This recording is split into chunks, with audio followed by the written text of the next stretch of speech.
Imagine being dragged from your cell at dawn, your hands bound, knowing you have only hours left to live. Not because you killed anyone, not because you stole or betrayed your country, but because you refused to sign a piece of paper, a simple oath, 3 words that would have saved your life. But those 3 words meant pledging your soul to Adolf Hitler. And for one Austrian farmer, a man with no military training, no political power, and no famous name, that was a line he would not cross, even if it cost him everything. His name was Franz Jägerstätter, and on August 9, 1943, the Nazi regime executed him by guillotine. He was 46 years old.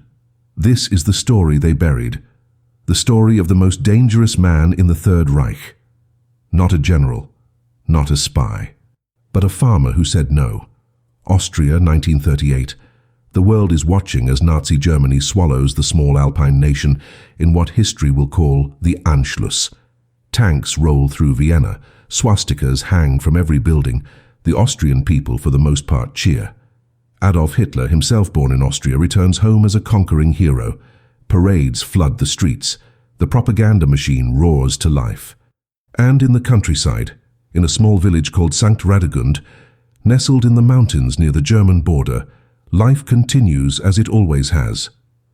Farmers wake before sunrise. Cows are milked. Fields are ploughed. The church bells ring on Sunday mornings, calling the faithful to Mass.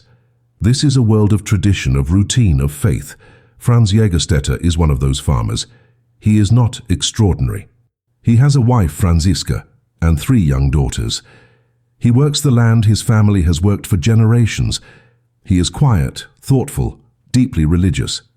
His neighbors know him as a good man, but not a loud one. Not the kind of man you would expect to stand against an empire. But Franz is watching, and what he sees disturbs him. He sees his neighbors, people he has known his entire life, suddenly wearing Nazi armbands. He sees young men eager to enlist, seduced by promises of glory and a greater Germany. He sees the priest in his own church begin to soften his sermons, careful not to anger the new authorities. And Franz begins to feel something that most people in St. Radegund do not feel. He feels a quiet, growing horror. He reads his Bible every night. He prays. And the more he prays, the more certain he becomes. This is not just politics. This is not just war. This is evil. And evil, he believes, cannot be obeyed, not even to save your own life. 1940, and the war is no longer distant. It is here. Every man of fighting age receives a letter, the draft. Franz receives his. He is ordered to report for military training, to swear an oath of loyalty to Adolf Hitler, to become a soldier in the Wehrmacht. His wife begs him to go. His friends tell him he has no choice. Even the priest, the man who taught him about God, tells him that obedience to the state is a Christian duty. But Franz cannot do it. He writes letters to bishops, seeking guidance. He studies Catholic doctrine, searching for clarity. And every answer he finds leads him to the same conclusion. He cannot serve Hitler. He cannot kill in Hitler's name. And he cannot pretend that staying silent is the same as staying innocent. 1943. Franz is arrested. The charge is sedition, Wehrkraftzersetzung, undermining military morale. In Nazi Germany, this is a death sentence. He is taken to Berlin, to a military prison, and placed in a cell to await trial. His family is devastated. His neighbors are ashamed. In St. Radegund, people whisper. They call him a traitor, a fool, a madman. The Nazi authorities offer him a deal, sign the oath, serve in a non-combat role, a medic perhaps. You will not have to kill. You will not have to fight. Just sign. Just say the words. And Franz refuses. The guillotine falls on a summer morning. Franz Jägerstätter is dead. The Nazi regime buries the story. The Catholic Church for decades stays silent. And the world forgets the farmer who said no until now. But to understand why Franz Jägerstätter made the choice that killed him, we need to go back. Back before the war. Back before the Nazis. Back to the mountains of Upper Austria, where Franz was not always the quiet, devout man who would defy an empire. He was born Franz Huber on May 20th, 1907, in the village of St. Radegund. His mother, Rosalia, was unmarried. His biological father abandoned them. In rural Austria in the early 1900s, this was a scandal, a shadow that followed Franz through his childhood. But when he was 10 years old, his mother married a farmer named Heinrich Jägerstätter, and Franz took his stepfather's name. Heinrich was a good man. He taught Franz to work the land, to respect the soil, to understand that a farmer's life is built on patience and discipline. Franz grew strong. He learned to swing an axe, to guide a plough, to read the sky for rain. But he also grew restless. In his 20s, Franz was not known for his piety. He was known for his temper, for drinking, for getting into fights. He owned a motorcycle, a rare and flashy possession in a village like St. Radegund, and he would roar through the narrow streets, drawing stares and whispers. He was wild, reckless, the kind of young man the older villagers shook their heads at. But in 1933, something shifted. Franz met Franziska Schwanninger, a young woman from a nearby village. She was devout, serious, grounded in her faith in a way that Franz was not. They fell in love. And when they married on April 9, 1936, Franz began to change. He stopped drinking. He sold the motorcycle. He started attending Mass every single day. Not because Franziska demanded it, but because he felt something awaken inside him. A hunger for meaning. A need to understand what God wanted from him. The same year Franz married, Adolf Hitler was consolidating power in Germany. The Nuremberg laws had been passed.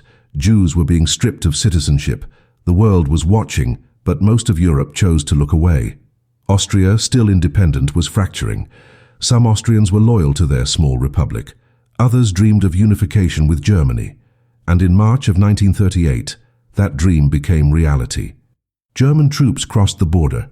There was no battle, no resistance. The Austrian government collapsed, and within days, Austria ceased to exist. It was now Ostmark, a province of the Third Reich. In St. Radegund, as in most of Austria, the response was celebration. Flags were raised, parades were organized, and on April 10, 1938, a referendum was held. The question was simple. Do you approve of the reunification of Austria with Germany? In St. Radegund, 97% voted yes. Franz Jägerstätter voted no. He was one of the only men in the entire village to do so. His neighbors were shocked. Some were angry. Why would Franz, a simple farmer with no interest in politics, refuse what everyone else embraced? But Franz had been reading. He had been praying. And he had seen something that others refused to see. He saw the hatred in the Nazi speeches.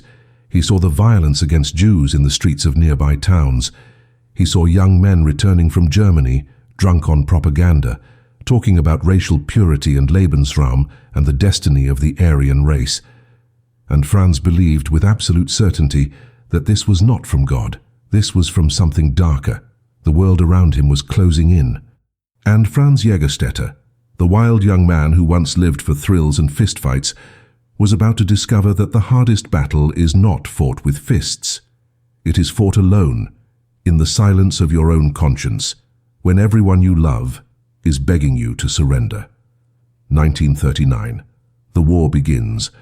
On September 1st, German forces invade Poland, and within weeks, Europe is ablaze. Britain and France declare war on Germany. The Wehrmacht rolls through Warsaw. The Blitzkrieg is unleashed. And in St. Radegund, life changes overnight. Young men receive their draft notices. Families gather in kitchens, reading the letters with a mix of pride and dread. The Nazi Party organizes rallies in the village square. Speakers arrive from the cities delivering speeches about duty, sacrifice, and the glorious future of the 1,000-year Reich. Franz attends one of these rallies, not to cheer but to listen. He watches his neighbors raise their arms in salute. He hears them shout the slogans, and he feels a sickness in his stomach that will not go away. This is not patriotism, he thinks. This is idolatry, and he knows in that moment that he cannot be part of it. In June of 1940, Franz receives his first draft notice. He is ordered to report for basic military training in Braunau am Inn, the town where Adolf Hitler was born. The irony is not lost on him. He reports as instructed, and for several months he trains with other Austrian men, learning to march, to shoot, to follow orders without question. He is a good soldier physically. He is strong, disciplined, capable. But inside, he is at war with himself. Every morning, he watches the other men pledge their loyalty to Hitler. Every evening he prays in silence, asking God for guidance. Should he stay? Should he run? What does obedience to God require when the state demands obedience to evil? The training ends and Franz is sent home. He is placed in the reserves, meaning he could be called back at any moment. And for 2 years, he waits. He works his farm. He raises his daughters. He attends Mass. But the dread never leaves him. Then in February of 1943, the second draft notice arrives. This time it is not for training. It is for active duty. Franz is ordered to report to Enns, a garrison town, to be deployed to the front. This is the moment he has been dreading and preparing for. He knows what he must do. He tells Franziska. Her reaction is not anger, but terror. She begs him to reconsider. She reminds him of their 3 daughters, the youngest barely 2 years old. She tells him that refusing the draft is suicide, that the Nazis will kill him, that his death will accomplish nothing, that he has a duty to his family, not to some abstract principle. And Franz listens. He loves her. He loves his children. He does not want to die. But he tells her, as gently as he can, that he has no choice. That if he signs the oath, if he picks up a rifle in Hitler's name, he will lose his soul. And losing his soul is worse than losing his life. He writes letters. Desperate, searching letters. He writes to the Bishop of Linz, hoping for guidance, for permission to refuse. The bishop's response is cold and bureaucratic. Obey the state. Do your duty. Franz writes to other priests, to theologians, to anyone who might understand. The answers are the same. You are one man. Your refusal will change nothing. You will die for nothing. Go, serve, survive. But Franz does not believe he will die for nothing. He believes that saying no, even when it costs you everything, is the only way to stay human. And so on March 1st, 1943, Franz Jägerstätter reports to the military garrison in Enns. And when the officer hands him the oath of loyalty to Adolf Hitler, Franz looks him in the eye and refuses to sign. The officer is stunned. Refusals are almost unheard of. The punishment is well known. Franz is immediately arrested. He is shackled and transferred to a military prison in Linz, then to Berlin to await trial. The charges are formal: Wehrkraftzersetzung, undermining the war effort. The sentence is already decided: death. And in his cell, Franz waits. He writes letters to Franziska, letters filled with love and sorrow and an unshakable belief that he has made the right choice. He prays, he reads his Bible, and he prepares to die. Because Franz Jägerstätter, the farmer from St. Radegund, has decided that there are some things more important than survival. Berlin, spring of 1943. The city is a fortress of concrete and steel, scarred by Allied bombing raids, patrolled by soldiers and secret police. Franz is held in a military prison in Tegel, a district in the north of the city. His cell is small, cold, barely large enough to lie down in. The walls are stained. The air smells of sweat and fear. He shares the space with other prisoners, men accused of desertion, of theft, of speaking against the regime. Some are broken, weeping in the corners. Others are defiant, whispering plans of escape that will never happen. Franz does neither. He sits on the hard wooden bench, his hands folded, and he prays. He prays for his wife. He prays for his daughters. He prays for the strength to endure what is coming. And in the silence of that cell, something remarkable happens. Franz does not despair. He does not rage. He finds peace. The trial is scheduled for July 6, 1943. It is not a trial in any real sense. It is a formality, a performance. The military court in Berlin hears dozens of cases like this every week. Men who refused to fight, men who spoke against the Führer, men who tried to flee. The outcomes are always the same: guilty, death. Franz is brought into the courtroom in chains. The judges sit behind a high bench, their faces cold and indifferent. The prosecutor reads the charges: refusal to serve, undermining military morale, treasonous sentiment. The evidence is simple. Franz admitted everything. He refused the oath. He stated, clearly and without hesitation, that he could not serve Adolf Hitler. The prosecutor does not need to argue. The facts speak for themselves. Franz is given a chance to speak in his own defense. He stands, his hands still bound, and he tells the court the truth. He cannot kill in the name of a man he believes is evil. He cannot take an oath to a leader who has declared war on God's creation. He knows the cost. He accepts it. The judges exchange glances. One of them asks if Franz understands that his refusal will not stop the war, that his death will change nothing. Franz says yes, he understands. But he also understands that obedience to evil is still evil. The verdict is read within minutes. Guilty. Death by guillotine. Franz is returned to his cell. The execution is set for August 9th. He has 1 month left to live. During this time, he is visited by a prison chaplain, Father Heinrich Kreuzberg. The chaplain is a kind man, but he too tries to persuade Franz to reconsider. Even now, he says, "You can save yourself. Sign a document. Agree to serve in a non-combat role, a medical orderly, a stretcher bearer. You will not have to kill, you will not have to fight. You can go home to your family." Franz listens. He is tempted, not because he doubts his choice, but because he is human. He misses his daughters. He misses the smell of the fields, the sound of the church bells in Sankt Radegund. He misses his wife's voice. But he shakes his head. He cannot do it. Not even to save his life. Father Kreuzberg is moved. He later writes that he has never met a man with such clarity of conscience, such peace in the face of death.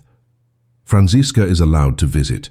She travels from Austria to Berlin, a journey that takes days, carrying what little money the family has. She is escorted into the prison, into a small visiting room with a table and 2 chairs. When Franz enters, she barely recognizes him. He has lost weight. His face is pale, his eyes sunken. But when he sees her, he smiles. They are given only minutes. She begs him one last time. "Please, Franz, please sign. Come home. Our daughters need you. I need you." And Franz takes her hands. He tells her he loves her. He tells her that he is not afraid. He tells her that what he is doing for them, so that they can grow up in a world where people remember that some things are worth dying for. Franziska weeps. She does not understand. She does not agree. But she knows her husband, and she knows that nothing she says will change his mind. The days pass slowly. Franz writes letters. He writes to his daughters, knowing they are too young to read them, hoping that one day they will understand. He writes to his mother. He writes to the few friends who have not abandoned him, and in every letter he says the same thing. "Do not mourn me. I am at peace. I have done what I believe is right." And on the morning of August 9th, 1943, Franz Jägerstätter is led from his cell for the last time. He walks calmly. He does not struggle. He does not beg. And at 1:16 in the afternoon, in a prison courtyard in Berlin, the guillotine blade falls. The farmer who said no is dead. The body of Franz Jägerstätter is buried in an unmarked grave in a Berlin cemetery. No funeral, no ceremony, no honor. The Nazi regime treats him as they treat all who refuse them, as a traitor, as a nobody. His name is erased from official records. His family is labeled as the family of a criminal. In Sankt Radegund, the reaction is not grief, it is shame. The villagers who once knew Franz, who worked beside him in the fields, who prayed with him in church, now speak of him in whispers. They call him a fool, a madman, a selfish man who abandoned his wife and children for nothing. Some say he was mentally ill, others say he was corrupted by foreign ideas, by dangerous books.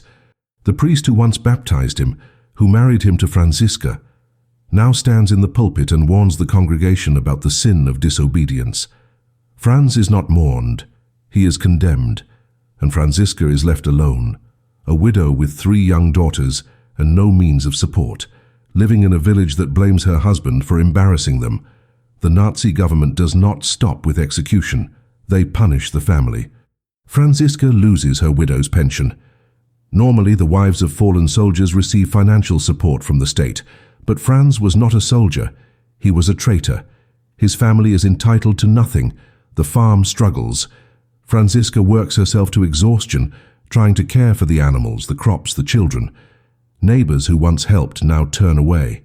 Some are afraid to be associated with the Jägerstätter name. Others are simply disgusted.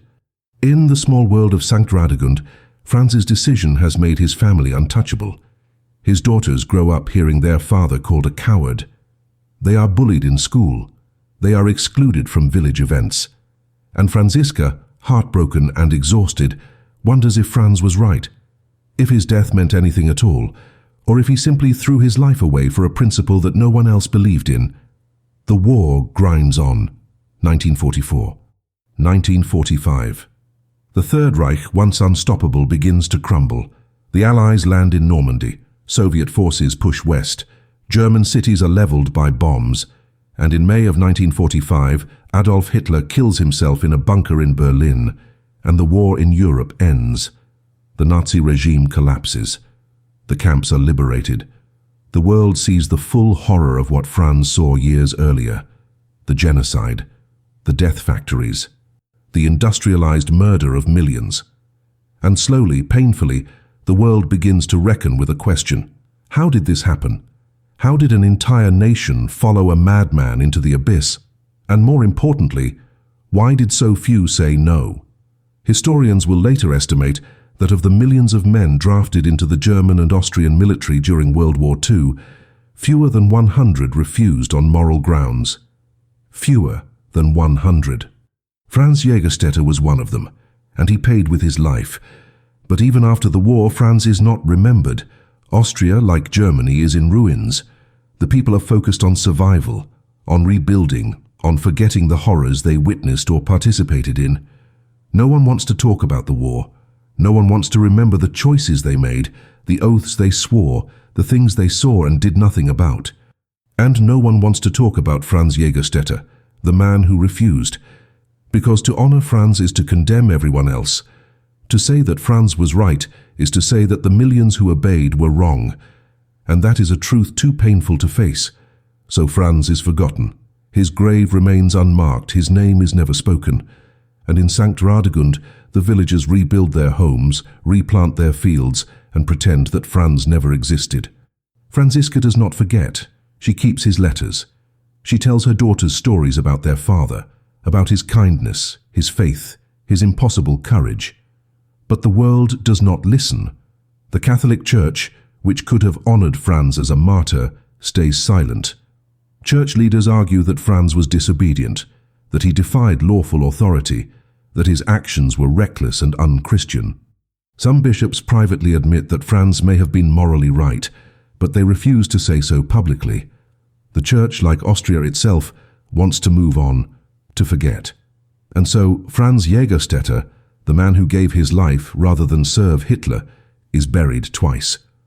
Once in Berlin, and once in history. Decades pass. The world moves on. The Cold War begins. Austria rebuilds, becomes prosperous, joins the community of democratic nations. The generation that lived through the war grows old. Their children ask questions, but the answers are vague, uncomfortable. The Holocaust is taught in schools, but the complicity of ordinary people is not. The focus is on the monsters. Hitler, Himmler, Eichmann, the men who gave the orders. But what about the millions who followed those orders? What about the soldiers who pulled the triggers, the bureaucrats who stamped the papers, the neighbors who turned away when Jewish families were dragged from their homes? These questions are too difficult, too painful, and so they are avoided. And in that avoidance, men like Franz Jägerstätter remain forgotten. Because to remember, Franz is to ask a question that no one wants to answer. What would I have done? Would I have had the courage to say no? Or would I have been like everyone else? In 1964, something changes. An American sociologist named Gordon Zahn is researching a book about German Catholics during the Third Reich. He is looking for stories of resistance, of moral courage, of people who refused to participate in the Nazi war machine.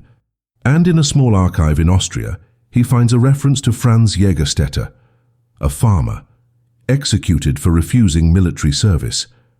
Zahn is intrigued. He travels to St. Radegund, expecting to find a monument, a memorial, some recognition of this man who died for his principles. Instead, he finds silence. The villagers are reluctant to talk. Some pretend they never knew Franz.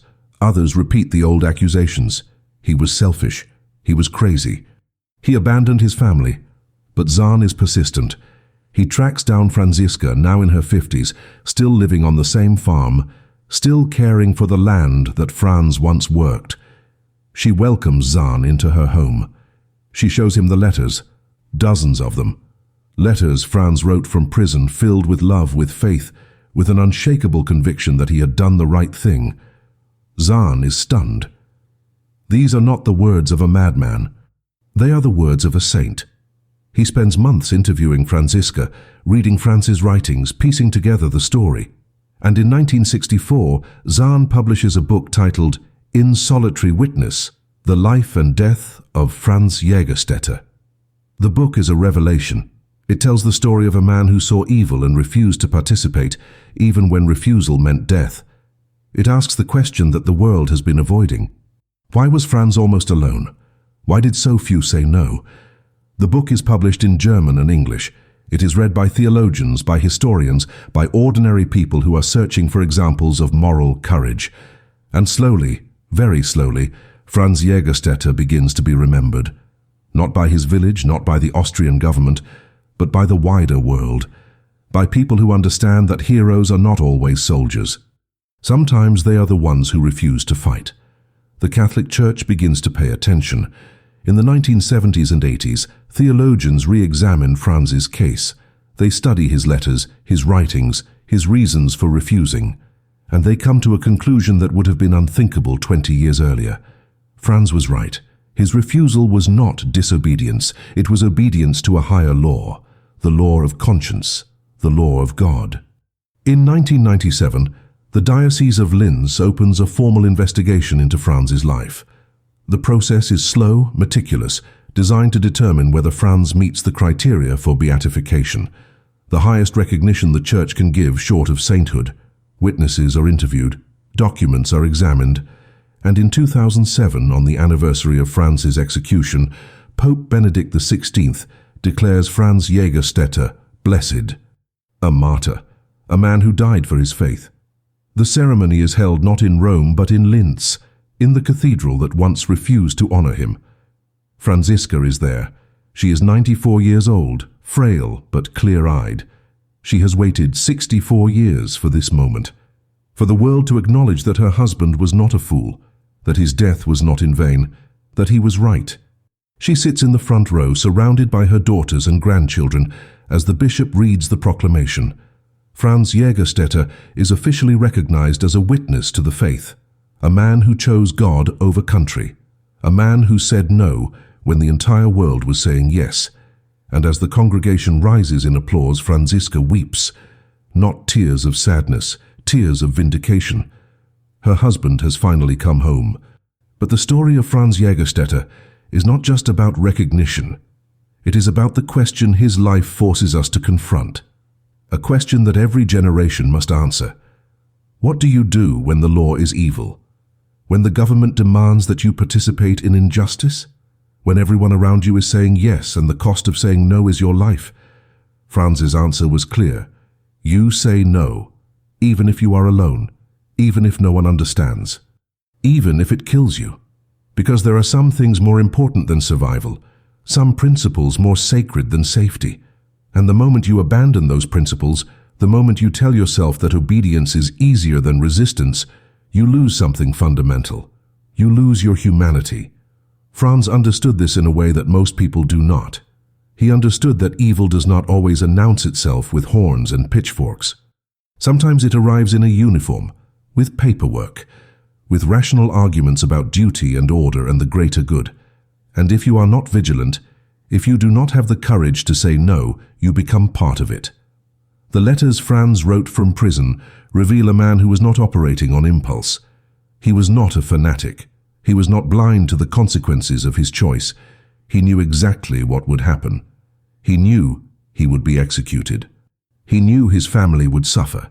He knew the world would not understand. But he also knew something else. He knew that if he signed the oath, if he picked up a weapon and fought in Hitler's name, he would be complicit. And complicity, he believed, was a sin worse than death. In one letter to Franziska, He writes about the farmers in his village who joined the Wehrmacht without question. He does not judge them harshly. He understands their fear.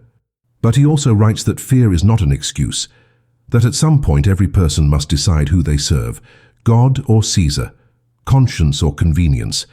And Franz had made his choice. He would serve God, even if it meant dying alone in a prison in Berlin, far from the mountains he loved, far from the family he would never see again. The question Franz's story raises is uncomfortable, because it forces us to imagine ourselves in his position. Would you have refused? Would you have had the courage to stand alone knowing that refusal meant death? Or would you have done what almost everyone else did? Would you have told yourself that one person cannot change anything, that your death would be meaningless, that your family needs you more than the world needs your resistance? These are not hypothetical questions.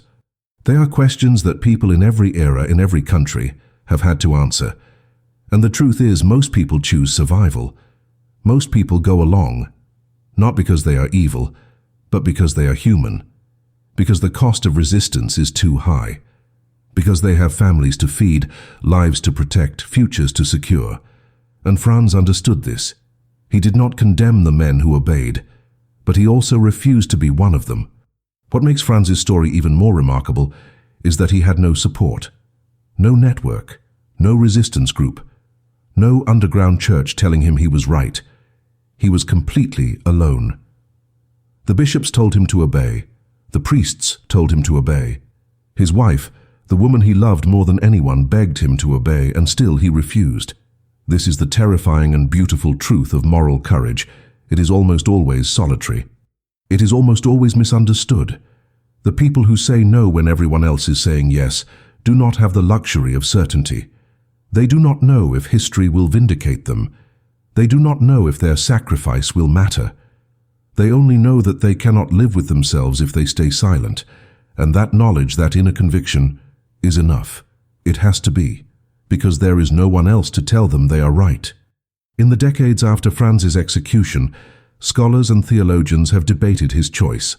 Some argue that he was too rigid, too absolutist, that he could have served as a medic, saving lives instead of throwing his own away, that his refusal, while admirable, accomplished nothing. The war continued. The Holocaust continued. His death did not save a single life. But this argument misses the point. Franz was not trying to stop the war. He was not trying to be a hero. He was trying to save his soul. He believed with absolute conviction that to participate in Hitler's war in any capacity was to participate in evil, and he believed that participation in evil, even passive participation, even participation under duress, was a betrayal of everything he believed in. His choice was not strategic, it was not political, it was spiritual. And in that sense, his death was not meaningless, it was a witness, a testimony, a declaration that some things cannot be compromised. Today, Franz Jägerstetter's story is taught in schools across Europe and North America. His letters are studied in seminaries. His name is spoken in the same breath as Dietrich Bonhoeffer, Sophie Scholl, and other resistors who paid the ultimate price for their convictions. In St. Radegund, the village that once shunned him, there is now a memorial, a small museum dedicated to his life. Tourists visit the farm where he lived, the church where he prayed, the fields where he worked. The village that condemned him now markets itself as the home of blessed Franz Jägerstätter. The irony is painful. The people who called him a traitor now call him a hero. But this transformation did not happen quickly. It took decades, generations, and it required the older villagers, the ones who remembered Franz, the ones who turned their backs on his family, to die. Only then could the truth be spoken. Only then could Franz be honored, because the truth was too uncomfortable for those who lived through it. Franziska lived to see her husband vindicated, but she never sought fame or recognition for herself. She remained on the farm until her death in 2013 at the age of 100. She outlived Franz by 70 years, 70 years of raising their daughters alone, 70 years of defending his memory, 70 years of waiting for the world to understand. In interviews late in her life, she was asked if she ever resented Franz's decision, if she ever wished he had signed the oath and come home. Her answer was always the same. She said she wished he had lived. She wished her daughters had grown up with a father. But she also said she understood why he did what he did, and she was proud of him. She said that Franz was not a saint in the traditional sense. He was not perfect. He made mistakes, he had doubts, but he was honest and he was faithful. And in the end, that was enough. The farm is still there. The house where Franz and Franziska raised their daughters still stands. The fields are still cultivated. And in the small cemetery beside the church, there is a grave. It is not the grave in Berlin, where Franz was first buried. In 1946, Franziska had his remains exhumed and brought home to St. Radegund. She wanted him to rest in the soil he loved. The headstone is simple. It bears his name, his dates, and a single line from the Bible. "Blessed are those who are persecuted for righteousness' sake, for theirs is the kingdom of heaven." Every year, on the anniversary of his execution, people gather at that grave. Priests, scholars, students, ordinary people who have been moved by his story. They lay flowers, they say prayers, and they ask themselves the question that Franz's life demands. What would I have done? The answer is not easy, because Franz's story is not a fairy tale. It is not a story with a happy ending. Franz did not defeat the Nazis. He did not save lives. He did not change the course of history. He simply refused, and that refusal cost him everything, his life, his future, his family. And for most of his existence he was forgotten, erased, treated as a footnote, a lunatic, a man who threw his life away for nothing. It was only decades later, long after the people who knew him were dead, that the world began to understand. That his refusal was not weakness, it was strength. That his death was not meaningless, it was a witness, a light in the darkness, a reminder that even when the entire world has gone mad, it is still possible to say no. And sometimes saying no is the only sane thing left to do. But Franz's story also raises a darker question. Why was he almost alone? Why did so few refuse? The answer is not that everyone else was a monster. It is that everyone else was human. They were afraid. They had families. They told themselves that one person could not make a difference, that obedience was the safer path, that resistance was futile, and they were right, in a sense. Franz's refusal did not stop the war. It did not save the Jews, it did not defeat Hitler, but it did do something. It proved that it was possible to refuse, that the machinery of evil, no matter how powerful, no matter how absolute, still requires human cooperation. And the moment you withdraw that cooperation, even if you are just one person, even if no one else joins you, you are no longer part of it. You are free. And Franz understood that freedom, that inner freedom, was worth more than life itself. In 2019, a film was made about Franz Jägerstätter. It was called A Hidden Life, directed by Terrence Malick, one of the most respected filmmakers in the world. The film does not glorify Franz. It does not make him into a superhero. Instead, it shows the crushing weight of his decision, the isolation, the doubt, the pain it causes his family. It shows Franziska begging him to reconsider. It shows the villagers turning against them. It shows Franz in his cell, praying, weeping, struggling with the fear of death. And it shows the moments of grace, the moments when Franz feels, despite everything, that he is doing the right thing. The film was critically acclaimed, but it was not a box office success, because Franz's story is not easy to watch. It does not offer the comfort of a clear victory. It does not promise that sacrifice will be rewarded. It simply shows a man who chose to follow his conscience, no matter the cost. And it asks the audience to sit with the discomfort of that choice. The film reignited interest in Franz's story, particularly in the United States. Churches held screenings. Discussion groups formed. And people began to ask the question that Franz forces us to ask. What does it mean to resist? In an age where so many people feel powerless, where the machinery of government and corporations and institutions seems too large to fight, Franz's story offers a different answer. Resistance is not always about winning. It is not always about changing the system. Sometimes resistance is simply about refusing to participate, about drawing a line and saying, "This far and no further." And that act, even if it seems small, even if it seems futile, has power. Because it declares that you are not a machine. You are not a cog in someone else's plan. You are a human being with a conscience, and no one, not the state, not the church, not even your family, has the right to take that from you. But Franz's story also warns us of the cost, because resistance is not free. Franz did not get to see his daughters grow up. He did not get to grow old with Franziska. He did not get to witness the fall of the Third Reich or the vindication of his choice. He died alone, reviled, forgotten, and for decades his family suffered for his decision. This is the reality of moral courage. It does not always end in triumph. It does not always end in recognition. Sometimes it ends in a prison courtyard with a blade falling.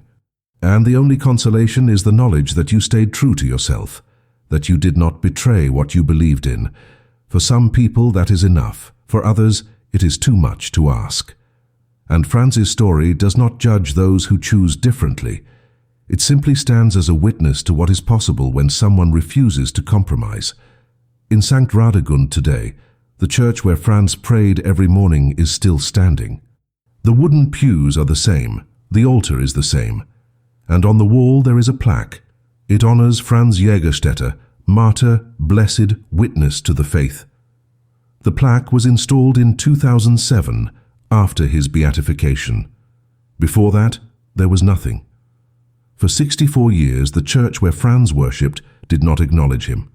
But now, every Sunday, the priest mentions his name in the prayers. Pilgrims come from around the world to see the place where this ordinary man made an extraordinary choice. And the villagers, the descendants of the people who condemned him, now tell visitors with pride that Franz was one of theirs. The transformation is complete. The man who was erased has been resurrected. The man who was called a traitor is now called a saint. But the most important part of Franz's legacy is not the plaques or the films or the beatification. It is the question that his life poses to every person who hears his story. What would you have done? Would you have signed the oath? Would you have told yourself that one person cannot change anything? Would you have prioritized your family over your conscience? Or would you have done what Franz did? Would you have said no, even if it meant losing everything? Most of us will never face a choice that stark. Most of us will never be asked to choose between our lives and our principles. But we face smaller versions of that choice every day. When we are asked to participate in something we know is wrong, when we are told to stay silent in the face of injustice, when we are pressured to go along, to fit in, to not make waves. And in those moments, Franz's story reminds us that we have a choice. We can always say no. And sometimes saying no is the most important thing we will ever do. Franz Jägerstätter died on August 9, 1943. He was 46 years old. He left behind a wife, 3 daughters, and a story that the world tried to bury. For decades, his name was spoken only in whispers, if it was spoken at all. The Nazi regime that killed him wanted him erased. The Austrian government that rebuilt after the war wanted him forgotten. Even the Catholic Church, the institution he died defending, refused to acknowledge him for half a century. But the truth has a way of surviving. It outlasts empires, it outlasts propaganda, and eventually it finds its way into the light. Franz's story did not die in that prison courtyard in Berlin. It lived on in the letters he wrote, in the memory of his wife, in the quiet testimony of a few people who understood that what he did was not madness, but courage. Today, Franz Jägerstätter is recognized as one of the great moral witnesses of the 20th century. His name is taught alongside those of other resistors who refused to bow to tyranny. But what makes Franz unique is not just what he did, it is who he was. He was not a politician, he was not a theologian. He was not a famous intellectual with a platform and influence. He was a farmer, a man who worked with his hands, a man who had no education beyond the village school, a man who, by all accounts, should have been invisible. And yet, he saw what millions of educated, powerful, influential people refused to see. He saw that the Nazi regime was evil, that obedience to that regime was participation in that evil, and he refused. Not because he thought his refusal would change anything, but because he believed that his soul was more important than his survival, And that belief, that clarity of conscience, made him dangerous. Because if one farmer from a tiny village in Austria could say no, then anyone could. And if everyone said no, the machinery of genocide would grind to a halt. But that is not what happened. Almost no one said no, and the machinery kept running. And millions died. And when the war ended, the survivors looked around at the ruins and asked themselves how it happened. How did we let this happen? How did we become complicit? And the answer, the uncomfortable answer, is that they did what Franz refused to do. They obeyed. They followed orders. They told themselves they had no choice. And in doing so, they made the choice to participate. Franz's story is a reminder that we always have a choice, that obedience is not inevitable, that the defense of "I was just following orders" is not a defense at all. It is an admission of guilt, and the only way to avoid that guilt is to refuse, to say no. Even when no one else is saying no, even when saying no costs you everything. The world today is different from the world Franz lived in. We do not live under a fascist regime. We are not being drafted into a genocidal war. But the question Franz faced is still relevant, because every generation faces its own version of that question. Every generation is asked to participate in systems that are unjust, in policies that are cruel, in structures that dehumanize. And every generation has a choice to go along, to stay silent, to tell ourselves that one person cannot make a difference, or to refuse, to speak up, to draw a line. And Franz's story reminds us that refusal, even solitary refusal, even refusal that seems futile, is never meaningless, because it is a witness, a testimony, a declaration that you will not be complicit. And that declaration, even if the world does not hear it, even if history does not record it, still matters, because it means you stayed human, you stayed true to yourself. You did not let fear or pressure or convenience turn you into something you were not. Franz Jägerstätter was buried in an unmarked grave. His name was erased, his story was silenced. But 70 years later, pilgrims come from around the world to stand at his grave, to honor his memory, to ask themselves the question he forces us to ask: what would I have done? And that question, that uncomfortable, unavoidable question, is his legacy. Not the beatification, not the films, not the memorials, but the question. Because as long as people are asking that question, as long as people are wrestling with what it means to resist, to refuse, to stand alone against the tide, Franz's story is alive. And the light he lit in that dark prison cell in Berlin, the light that seemed so small, so fragile, so easily extinguished, is still burning. And it will keep burning as long as there are people who believe that some things are more important than survival, that some principles are worth dying for. And that saying no, even when the entire world is saying yes, is not madness. It is the only sane thing left to do. Franz Jägerstätter, the farmer who said no, the man they tried to erase, the witness they could not silence. Remember his name, and remember the question he asks us all. What would you have done? Because one day, in some way, you will have to answer it. And when that day comes, you will understand what Franz understood. That the hardest battles are not fought on battlefields. They are fought in the silence of your own conscience. And the only way to win is to refuse to surrender, even if it costs you everything, especially if it costs you everything, because that is what it means to be free. And freedom, true freedom, is always worth the price.